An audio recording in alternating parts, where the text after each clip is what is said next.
Hello, everyone. Welcome to another episode of the Stream of Thought podcast, where thoughts flow and ideas stick. I'm your host, Jasmine. And today I wanted to start off a little different. So I got a recommendation from someone who followed me on Instagram. Their Instagram name is Straight High Grade or High Grade Art. And he posed a really good question. He said, "What is your most valuable asset?"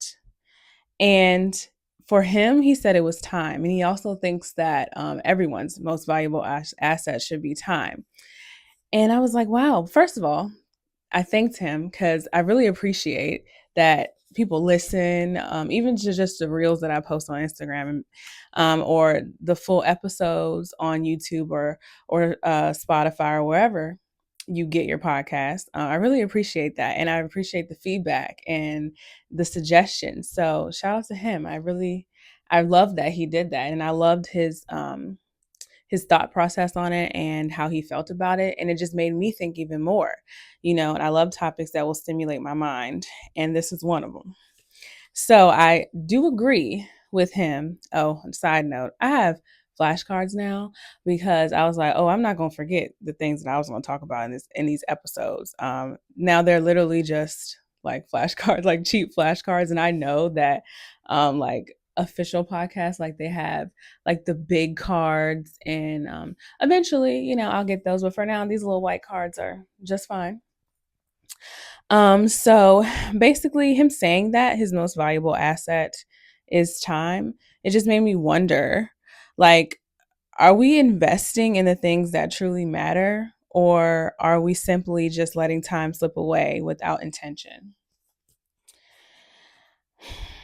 I think from my perspective and on my own life, I think that I like to move with intention. So I am mindful of the time that I have and that there's only 24 hours in a day and that day can go by fast. And that saying that, and this usually I've heard like mothers say it, the days go by slow, but the years go by fast because like their kids grow up super fast. It seems like in a blink of an eye, they're like teenagers when they were just drooling. So like I get that, but that can be applied to just life in general. Like if you don't spend your time intentionally, then you wasted it. And I think that there's so much value in recognizing how much time you have and using it wisely and using it to your benefit and not just lollygagging and just like, doing whatever just because you feel like you got all the time in the world. When at the end of the day, none of us do. We all have an expiration date, and just live life to the best of your ability, I would say. So that brings me to another topic. Um, and I think I heard this somewhere as well, that you have to acknowledge where you've been in order to know where you're going. So, and maybe this doesn't apply to everyone, but most people that I know, people in my life, myself included, we've been through some things, right? And you can't just erase that or try to act like it never happened to you. You have to acknowledge that, yeah, those bad things did happen. I was in those bad moments or dealing with those bad situations, whatever the case, in order to know that like your future is so much brighter than your past, right? But your past is also a part of you. Like it is a part of shaping who you are right now in your present. So you can't ignore that. You can't just discard it. And I think that it can be hard sometimes, like facing your past, or I like to say like facing your demons. If you don't confront or face your demons, then they will follow you. They will follow you throughout life because you never dealt with that. You never unpacked that and you never healed from that. So I think it's super important not to dwell on your past. That's not what I'm saying. Don't like, oh my gosh, my life was so horrible before and never be able to move forward. But just know that you have to work through it to move forward. And yeah, so I feel like just seeing that, I think it was, I don't even know, like YouTube or something that I saw it on, or maybe somebody mentioned it on another podcast, but it just made me think like that is so true. I acknowledge everything that happened before, and it makes me so much prouder to be in the position that I am now, because I'm like, wow, like girl, you this and that happened, and now you are really doing things that that girl would have been so proud of. So, yeah, if that's you, then I would say, pat yourself on the back because that's awesome. And we should all feel that way about ourselves. Another thing is that also piggybacks off of that is that hard times are just chapters and they're not like your entire story. So that goes back to dwelling on things. Like just because you had hard times, you went through something doesn't mean that that's all you are. That's just one chapter in your book. And I feel like you can close that chapter and write another one. So you can't sit there and just feel like you should just stay in that moment.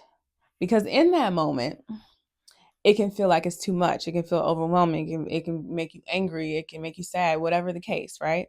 Um, and that actually made me think of, and it's not funny. I have this interesting thing where I chuckle sometimes and things aren't funny.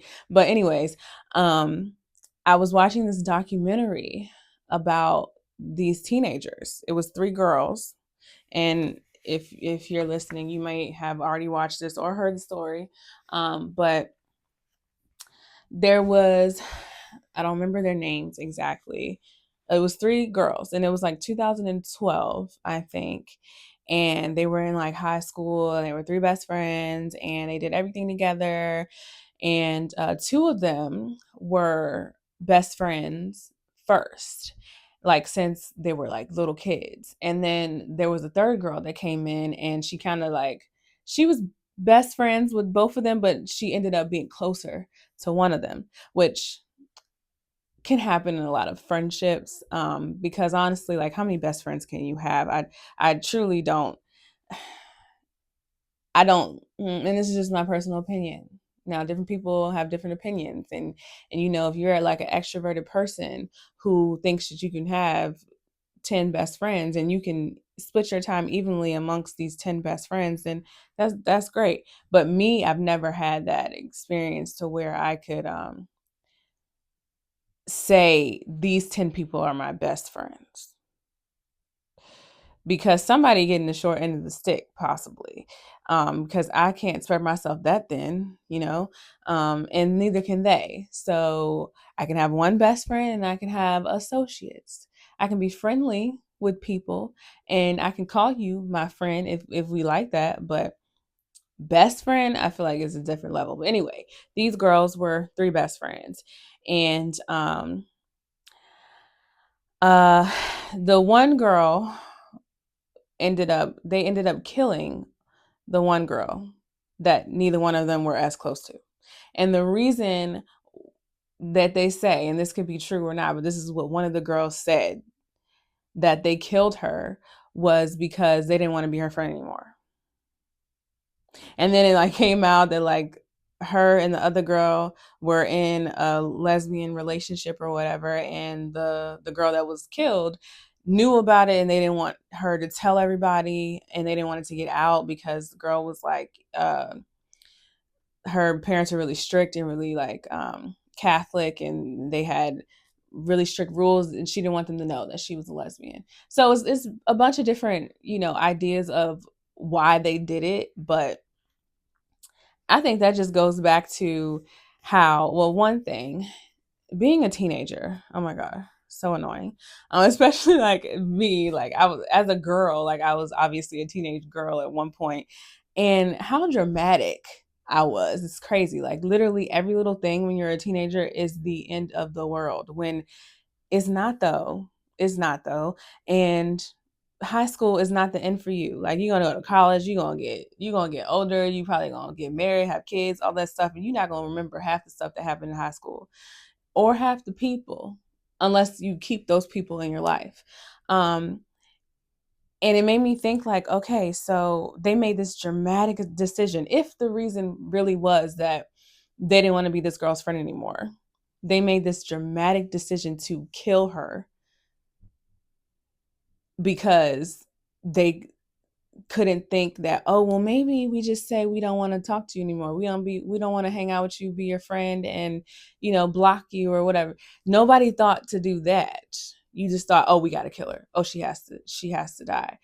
So I'm not saying everybody's teenage mind would think like that, because obviously they have some other things but going on in their brains, but it just shows how immature the teenage mind is.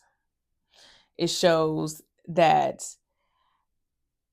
teenagers can think that it's the end of the world, and it is the end of their book, right? When really it's just a chapter in their book. So that relates back to my topic. So I don't know, your mind has to be more developed to think more in depth. That's why they say that, you know, they don't have the mental capacity to make decisions on their own, which makes complete sense, because that was a terrible decision that basically ended 3 lives, because they went to jail for like life or something, and then the other girl unfortunately lost her life. So yeah, you really got to think, y'all, and you got to think about how your life decisions in a moment and your feelings in the moment, how they can change. They can change tomorrow, they can change in a year, they can whatever, live in that moment, but just know that there's something beyond that as well. So yeah, which brings me to the other topic, living in the moment or filming everything for Instagram. Now, and I'm filming this podcast to post a reel on Instagram. As I say that, I am not consistently always on Instagram. And when I'm living my life, I don't want to pull out my phone. Like, that's not my instinct. And I know that that's some people's instinct to, oh, I got to film this. I got to film this. Like, I'm definitely the type of person that wants to be present. I want to experience whatever it is I'm supposed to experience. And even sometimes when I like plan to, oh, well, I'm going to do this and I'm going to film whatever. Like, I went out to dinner a few weeks ago, and I was like, oh, I'm going to film like, the food, and like take a picture with the person I was out to dinner with. And, it's going to be cute. I'm going to put it on Instagram, make like a reel or something like that. I said that before I went. When I went, I didn't film anything. I didn't pull out my phone. I was just there in the moment. And I don't regret that. But when I got home, I was like, oh, that's interesting that that's how that happened. But I don't regret it. But it just made me think, somebody else, because I know plenty of people who are quick to pull out the camera, pull out the phone, or just because they got to get footage, right? And I just don't. And there's nothing. I'm not saying there's anything wrong with that. Like, that's if Instagram is how you make your money, do you? If Instagram is paying you to film you walking to the store, or I don't know why I said that, walking to the store. If Instagram is paying you to I don't know, whatever you do on your day to day, then by all means do that, because that's your livelihood, that's your job, but I guess I see it differently because it's not mine. I see it as an outlet to post what I want to post when I want to post it, do what I want to do when I want to do it, and not like every single day it has to be this amount of time, and I have to talk to this many people, and I have to do this much content. Like, no. And I don't even think I want it to be that way. Like, I don't want to be an influencer. I do this podcast because it's fun for me. I like to get cute. I like to talk. I like to be in my little podcast room. I enjoy that. And when people respond to it and they have things to say and they bring up topics that are stimulating, I want to talk about them. It's not like I want to be a famous person. That's not my intention. And so, yeah, I think it's whatever your mindset is, whatever is for you, by all means, like I said, do that. Another topic. So I heard, when okay, so this is I always do this. I find myself always doing this. I want to talk about things that I heard or things that I saw, and then I can never remember like where I saw them. I should probably write that down on these note cards next time for next episode, because it's always like I heard, I saw, but I don't know who said it. So yeah, this is another instance. I don't know who said this. However, I have heard this phrase before, but it's just I don't know who said it recently that made me think of it again. So it was, don't make promises that you can't keep. And I was like, okay, like I said, I've heard that phrase so many times before. Um, but this time I was like, sure, don't make promises you can't keep. But I feel like it should be more like, don't make promises that you're not sure you can't keep. And maybe that's too many words and that doesn't flow as nicely as the original, but I feel like it has to do with intention. In my mind, saying don't make promises that you're not sure you can't keep, there's an intention behind it. I intend to fully do whatever this promise is, to fully fulfill whatever this promise is that I made to you. However, I know that not everything always works out the way that you want it to. So it's a possibility that I won't be able to fulfill this promise. And that means I have good intentions. But when you say don't make promises you can't keep, it's like you already know you can't fulfill this promise. So why even say that? Why even say I promise if you already know that? I don't know. Maybe it's like semantics. Maybe it's semantics. Because because I don't feel like people should say I promise either. See, so that's off the table. I promise. Because you don't know. Like, what if you can't? So that one I wouldn't say. But I just feel like don't make promises you can't keep is kind of like there's no intent, there's an intention behind it, is not there. Like, I don't know. It just felt so weird to me. I remember where I saw that. Law and Order. And they didn't say that. He told the cop told the little girl, whatever, he was like, I promise you I will find whoever did this to you, or whatever he said. And I was like, okay. So he promised her, and that made me instantly think of don't make promises you can't keep. And that made me instantly think of well, why would you say that when if you have intentions to do it, then why would you say that to someone and make them feel like maybe your intentions aren't good? I don't know. Which kind of made me think of something, and it's kind of like the opposite of what I just said, but well, I have the opposite opinion on it. So I was working somewhere years ago, and this this person, the owner, was from a of the place I was working was from a different culture, and every time I would like answer a call or whatever, and I would say, and I was getting ready to get off the phone, like I did whatever I had to do, and I was getting ready to get off the phone with the person, and they would say thank you for whatever I did, and I would say, oh, no problem, have a great day, and then I would get off the phone. So the owner slash my manager slash whatever her title was, she would say to me, don't say no problem to people because that insinuates that there is a problem. And I was thinking, like, I have literally never heard that before. And it was other people also working there that were looking like, what? Like, that is not something, and it's it's new to me, but maybe this is something that has always been known, but I've never heard it that way. I have never been told that if you say no problem, it insinuates that there is a problem.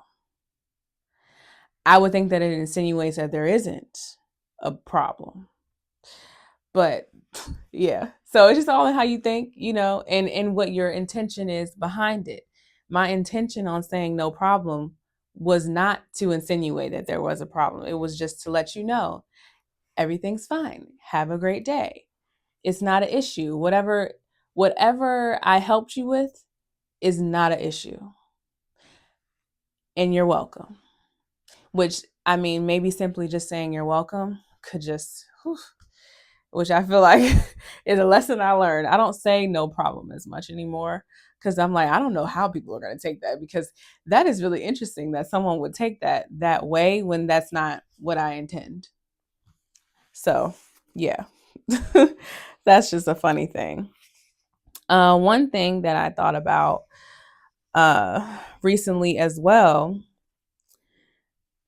for myself and just for anyone, if you want to ask yourself this, but who are you when no one's watching?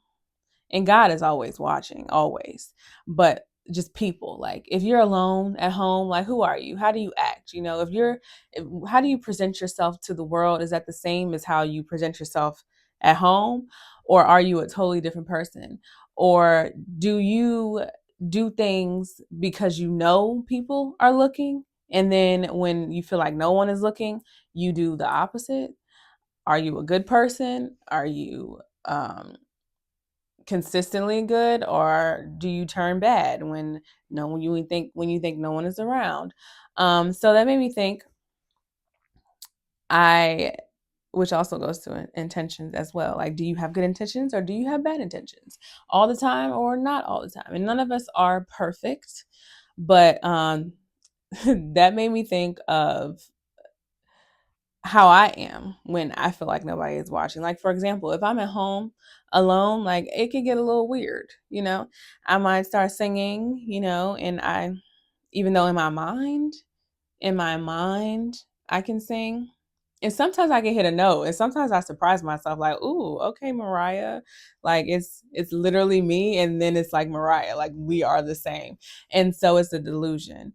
But yeah, sometimes I think like that, and I just be singing, just going around the house, just singing to myself, or talking to myself, or dancing to music that's not even playing. So it can get a little weird, because that is something that I would not do if I knew somebody was watching me, because I would think, oh, they probably think I'm a little strange.